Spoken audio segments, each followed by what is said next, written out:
Et bonsoir à tous, bienvenue dans ce nouveau numéro de Sarthe et moi de là. Sarthe et moi de là, c'est l'émission qui vous rend fier d'être sartois chaque semaine.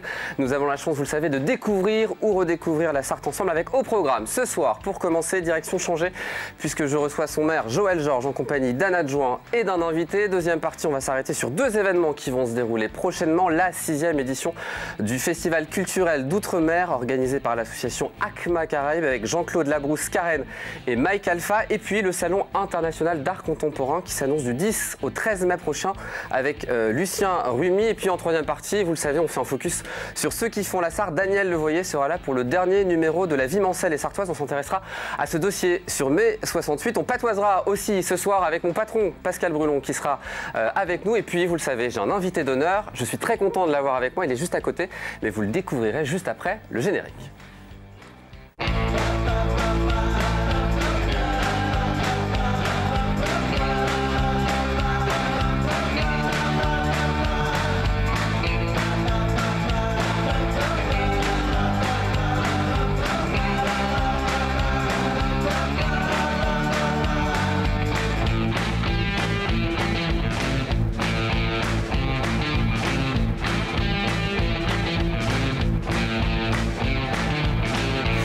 Et merci à vous de nous rejoindre dans cette nouvelle édition de Sarthe et moi de là avec ce soir Serge Bertin. Bonsoir Serge. Bonsoir. D'habitude vous vous occupez du patois, mais ce soir vous êtes mon invité d'honneur. J'en suis pas moins fier.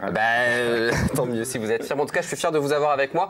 Vous êtes historien local, vous êtes aussi auteur de différents ouvrages. En préparant l'émission, j'ai découvert une quantité d'ouvrages sur lesquels vous avez contribué énorme. Un peu partout. Oui. Bon, on parlera de ces différents ouvrages et surtout de celui-ci, mai 68, Les yeux de la mémoire. C'est le dernier ouvrage que vous avez sorti. Oui. Vous retracez évidemment ces événements qui se sont passés au Mans, car il s'est passé des choses durant mai 68. Il y a eu du rififi au Mans. Bon, vous êtes mon invité d'honneur, mais aussi de ce fait co-animateur de l'émission. Allons-y. Vous êtes d'accord? Donc vous réagissez quand vous voulez, évidemment, tout au long de cette émission. Et on y va, on accueille notre maire de la semaine. On y va. C'est parti.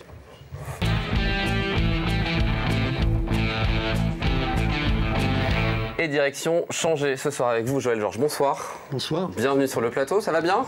Oui, tout à fait. Merci de nous avoir accueillis. On est très content d'être reçus par LMTV. Eh ben, c'est un grand plaisir de vous avoir parmi nous aussi. Vous êtes maire depuis 2008, président aussi du syndicat d'eau Siderm, mais vous n'êtes pas venu seul ce soir? Non, je suis venu avec deux invités, mais principalement avec mon maire adjoint Serge Graffin, qui s'occupe de l'urbanisme et puis l'assainissement, et Éric Clément, qui est vice-président des commerçants. Qui est votre invité, on en parlera, qui a beaucoup donné aussi ces temps-ci avec la brocante qui aura lieu le 8 mai. Et donc on va parler de Changé ce soir. Je vous propose une petite carte avec quelques chiffres sur la ville de Changé. Regardez à l'écran. Changé, on est juste à côté du Mans, bien évidemment. On est collé au Mans. Combien de kilomètres? 4 kilomètres. 6400 Changéennes et Changéens. En termes d'hectares, 3505 hectares. Et une vingtaine de commerçants et artisans. On a une petite carte postale de la ville. Je vous propose qu'on la regarde ensemble. Vous réagissez, Monsieur Graffin, Monsieur Georges, évidemment, sur ces quelques images pour présenter la ville. Regardez. Donc là, le plan général du centre-bourg. La mairie, ici.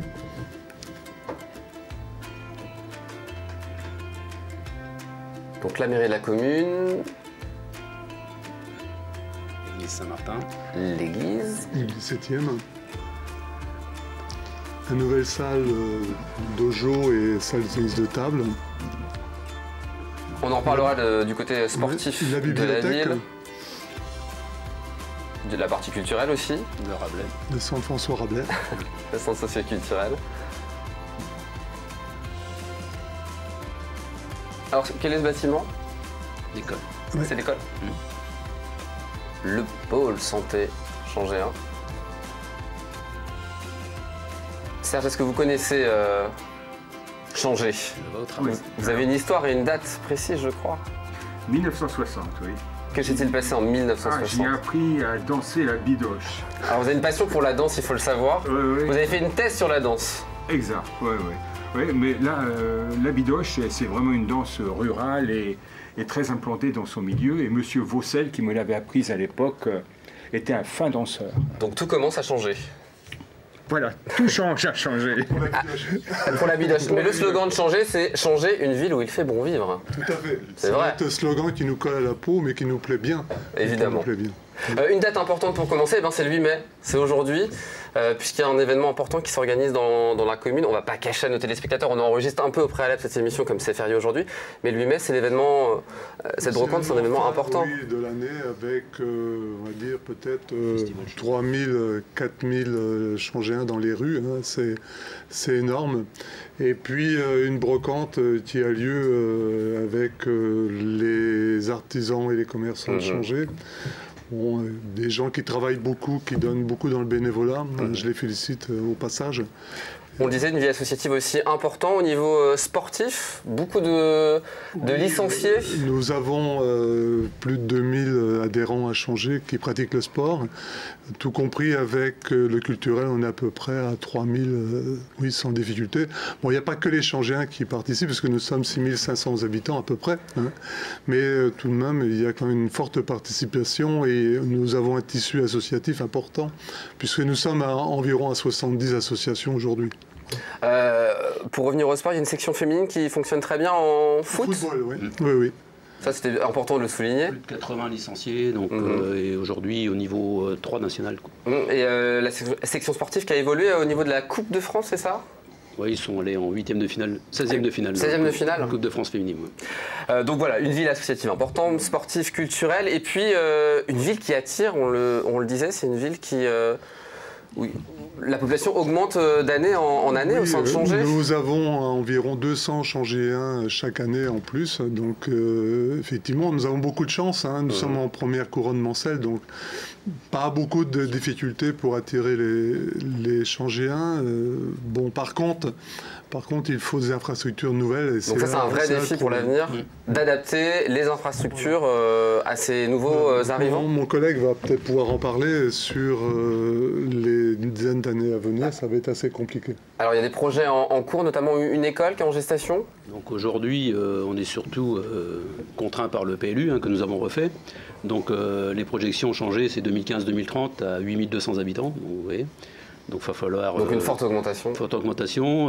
En plus, on est contraint par ce qu'on appelle la loi SRU, renouvellement urbain, donc, et en matière de logement locatif. Nous avons des obligations. Et aussi, on est obligé de densifier donc, tout dans le bourg. Donc ça va être un gros challenge. Donc, mais le PLU est là pour nous aider. Et aussi, les infrastructures, aujourd'hui, vont être aussi obligatoires, mais un peu contraintes par les difficultés financières de la commune aussi. Les problèmes financiers de la commune, c'est cet emprunt toxique qui a été établi. Nous avons un véritable fardeau avec l'emprunt toxique qui nous est tombé il y a 3 ans. Bon, on ne va pas revenir sur l'histoire des emprunts toxiques, c'est assez complexe, mais tout de même, sachez qu'on a à peu près 5 millions à payer de pénalités, et c'est vrai qu'on est complètement bloqué, et c'est un véritable fardeau pour nous. Aujourd'hui, comme on arrive à du coup anticiper de nouvelles infrastructures, je vois une école en gestation, un complexe sportif peut-être supplémentaire, faut trouver l'équilibre aujourd'hui. C'est un véritable, effectivement, c'est l'équilibrisme. Il faut aussi regarder au quotidien ce que l'on fait. Il faut faire beaucoup d'économies en fonctionnement. Et puis en investissement, on fait au coup par coup. On n'emprunte pas. Il faut changer, on n'a pas le droit d'emprunter. Il faut éviter en tout cas. Hein. Donc une gymnastique en permanence. On parle aussi évidemment de cet écoquartier, un lotissement avec une résidence intergénérationnelle, 52 parcelles existantes qui sont vendues, il en reste 4, c'est ça? Voilà, il reste 4 parcelles à vendre, donc nous sommes relativement contents en écoquartier, donc c'est plutôt intéressant. Et puis une infrastructure aussi de la maison de quartier tout à côté, avec l'intergénérationnel, donc une petite maison, petite maison, disons qu'il y a tout de même un lotissement de 40 maisons de l'intergénérationnel avec un tiers des tout jeunes, un autre tiers avec des jeunes couples et puis après des moins jeunes. Voilà. Donc voilà, on arrive à changer, à mélanger... Faire du vivre ensemble, voilà. C'est intéressant. Mixité sociale. Donc, il fait bon à vivre à Changé. On l'a vu aussi, le va au tram aussi. Ça aussi, c'est une proximité avec Le Mans. Il n'y a pas le bus de la CETRAM, mais ce va au tram qui permet aux habitants de Changé d'aller directement. Oui, effectivement, au niveau des transports collectifs, nous avons eu aussi cette chance-là quand nous sommes arrivés en 2008. Il y avait ce qu'on appelle une régie de transport. Et après, on a profité effectivement de faire des demandes et d'être assez tenace parce que c'est pas simple. Mais on a réussi à mettre en place ce qu'on appelle un va au tram. Donc c'est une petite, on va dire une petite voiture, enfin une navette 9 places simplement, mais qui travaille en permanence. Voilà. On parle des événements, évidemment, en ce 8 mai, il y a la brocante, mais il y a aussi d'autres événements. Le 23 juin, la fête de la musique, et le 11 novembre, pour commémorer la fin de la Première Guerre mondiale, un événement particulier. Je regarde M. Bertin en tant qu'historien, donc on a cette année un 11 novembre particulier, puisque c'est le centenaire de la Première Guerre mondiale. Donc à Changé, on va effectivement y mettre l'accent, c'est normal. Il faut aussi faire attention à la mémoire aussi de nos Changéens. Et voilà. D'autant que vous avez quand même, je crois, eu aussi à subir, à Changé, les effets de la première, pas la Première Guerre mondiale, mais l'avant-première, la guerre franco-prussienne. C'est ce qu'on a parlé avec ce monument du Tertre. Ça parlait chez vous, là. Vous connaissez le monument du Tertre ? Oui, Serge ? Oui, je connais un petit peu, oui. Un petit peu. Nous avons subi, puisqu'il y a eu 254 morts dans 2 jours sur cette guerre. À Changé, on sait ce que représente la guerre. Voilà. Malheureusement. Ouais. Est-ce que vous êtes prêt pour quelques questions, Monsieur Georges ? Je vous en prie. Serge, est-ce que vous êtes prêt à soumettre quelques questions à Monsieur Georges ? Volontiers. Volontiers. Allez, on y va, le questionnaire du maire, c'est parti.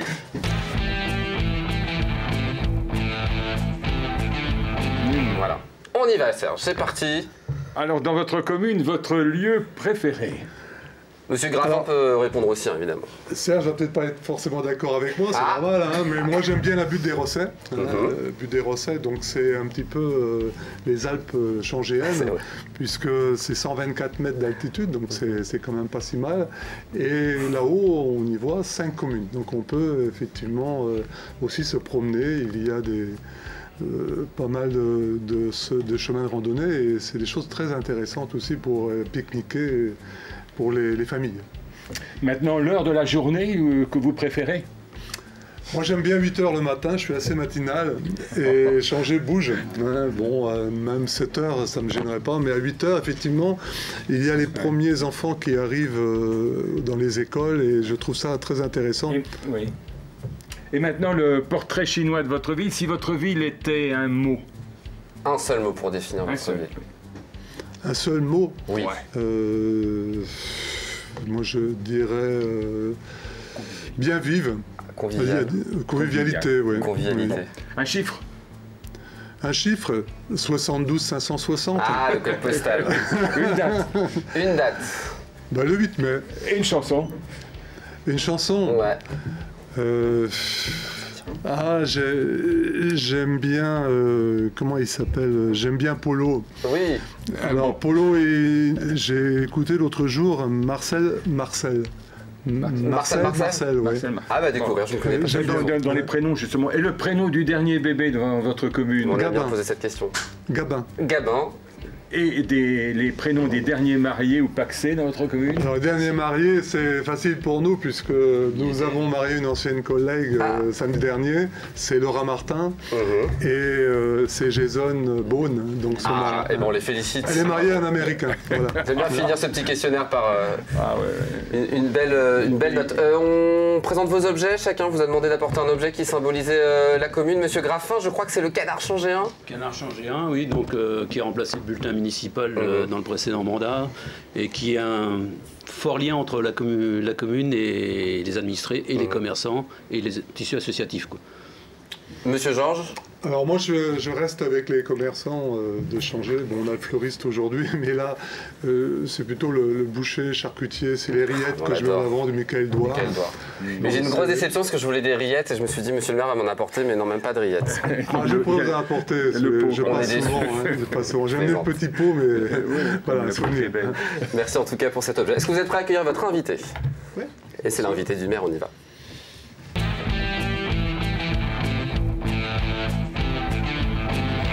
Alors Éric Clément, vous avez déjà découvert, vous êtes vice-président de cette union des commerçants. Ça réunit l'ensemble des commerçants de la commune ou c'est ceux qui le souhaitent qui réunissent, qui rejoignent cette union? C'est ceux qui souhaitent venir pour nous aider au 8 mai. Donc il y a une cotisation de 140 € de l'année.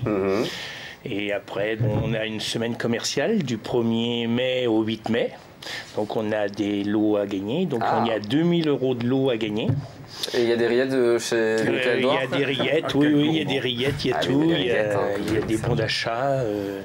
Et bon, dans les 2000 €, c'est divisé par le nombre de commerçants qui participent à l'ECA. Donc on est à peu près 24 là cette année. On a plus de commerçants que d'artisans surtout. Mais bon, sinon dans l'ensemble ça se passe très bien. Et puis on a beaucoup de bénévoles qui nous aident cette journée-là et la municipalité en particulier qui nous aide très beaucoup. Vous êtes le mari de la fleuriste, on peut le dire? C'est ça. Alors là aussi, déception, je pensais qu'on allait avoir des fleurs, Serge. Non, je plaisante. C'est un avantage d'être commerçant dans une commune attractive comme les Changé? Oui, Changé bouge beaucoup quand même, et puis on a beaucoup d'habitants, donc bon, on est quand même près du Mans. Mais bon, dans l'ensemble, non. C'est une commune qui bouge. Qui bouge.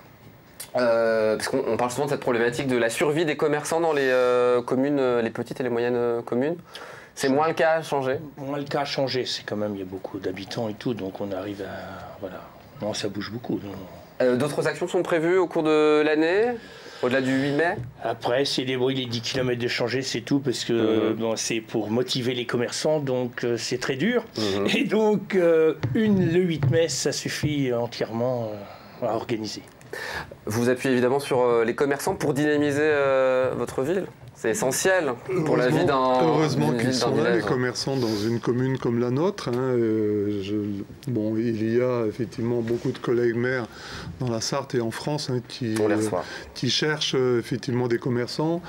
Nous sommes dans une bonne dynamique. On a des commerçants qui font de la qualité, des commerçants qui font un bon travail sur l'ensemble des Changéens. Et on n'a vraiment pas trop à se plaindre. Moi, je les félicite parce que c'est pas facile aujourd'hui. Non, c'est dur. Mais c'est une passion, évidemment. Donc, quand on est mari de fleuriste, qu'est-ce qu'on fait exactement? On aide madame? On aide madame, oui. D'accord. Bon. Les livraisons. Les livraisons, mais oui. Donc, si on veut se faire livrer des fleurs, direction évidemment le fleuriste de Changé, on donne le nom évidemment. À la fleur de Clémentine. À la fleur de Clémentine, et je vois très bien où il est. En plus, il est juste au niveau du carrefour quand on arrive sur Changé. Évidemment, juste à côté du Rabelais. Merci en tout cas d'être venu. Est-ce que vous êtes prêts à jouer les uns et les autres? Serge, vous êtes joueur. Allons-y. Allez, la ville mystère.